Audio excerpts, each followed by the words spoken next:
Coucou, bonjour, hola, bienvenue pour une vidéo couture comme promis. Comme vous l'avez vu dans le titre, j'ai décidé de me faire des hauts pour cet été. On voit mon tatouage. Pour les gens qui ont vu ma dernière vidéo, vous avez vu mon haut parce que je le portais. C'est la vidéo tatouage. Je la mets là pour ceux qui veulent la voir. J'ai reçu beaucoup de messages sur mais c'est quoi ce haut, il sort d'où, etc.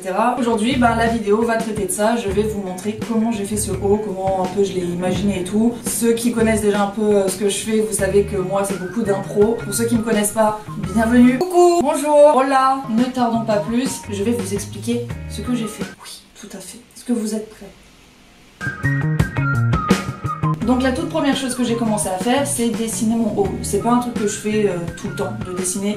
Mais quand j'ai un truc en tête et que je sais pas trop, je dessine un peu pour voir. Donc l'idée c'était de un haut avec une sorte de bandeau autour de la taille et ouvert au niveau du plexus, à l'endroit qui m'intéresse. La première fois que je l'ai dessiné, j'étais pas hyper convaincue, du coup j'ai décidé de redessiner parce que je sais pas pourquoi, aucune idée. Je me suis dit, est-ce que ça serait pas mieux s'ils se croisaient?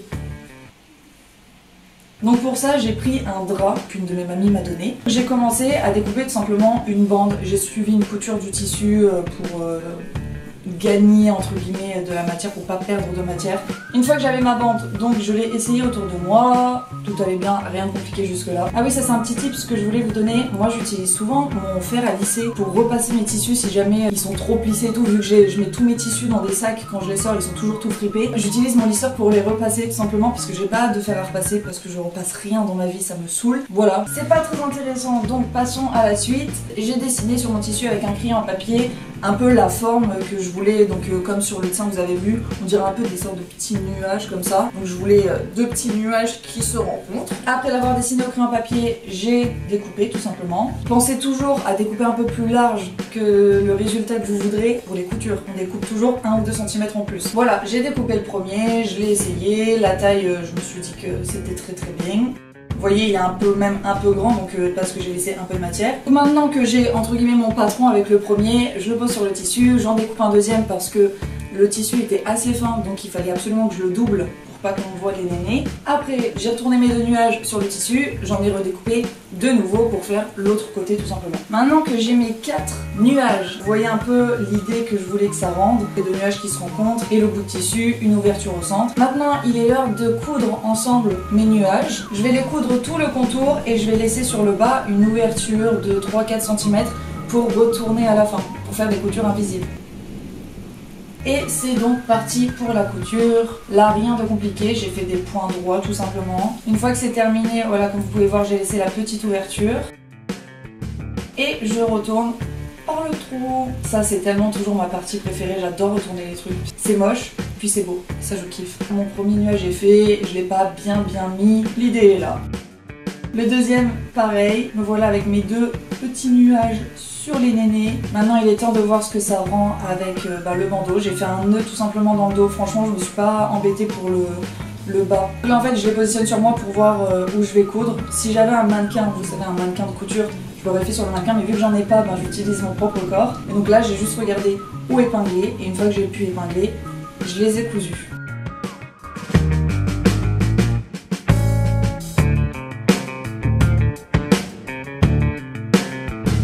Maintenant c'est cousu, j'ai fait un tout petit tourlet sur le centre en cousant, j'en ai profité.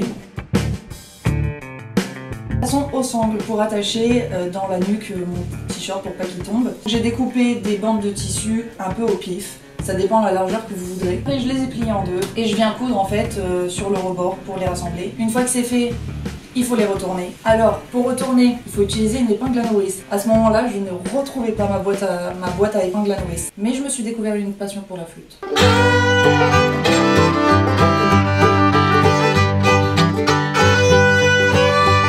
Ça a été très long sans épingle à nourrice. Très long de retourner mes deux sangles. Faites vraiment ça avec des épingles à nourrice. C'est trop long. C'est long. Très long. Très long. Extrêmement trop long.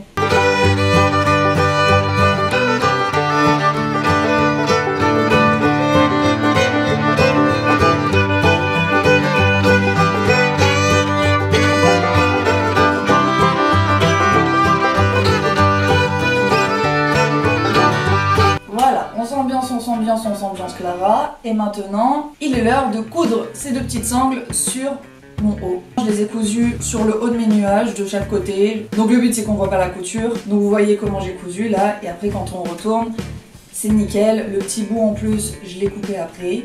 Donc voilà, comme vous avez pu voir, c'est allé finalement très vite. J'ai pas mis beaucoup de temps à faire ce haut, j'ai dû mettre...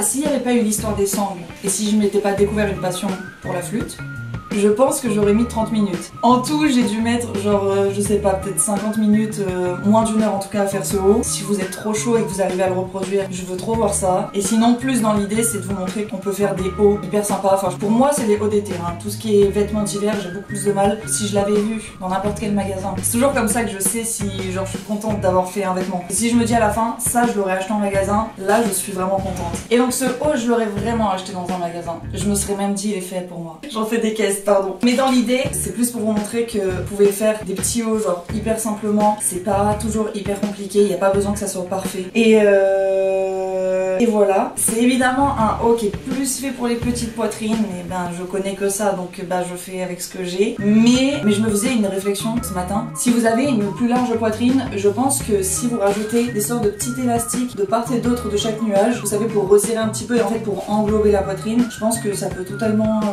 marcher. Et je vous laisse avec les résultats.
La jupe que vous voyez, c'est une jupe que j'ai aussi faite, qui est plus ou moins assortie du coup au haut. Les jupes, ce sera le sujet de ma prochaine vidéo, vous en faites même pas. J'espère que cette vidéo vous a plu, j'espère que peut-être elle va vous inspirer à faire des petits trucs, à faire des petits hauts pour cet été. Dites-moi ce que vous en pensez, j'aime trop avoir vos retours. Si jamais ça vous motive à faire des trucs, envoyez-moi ça sur Instagram.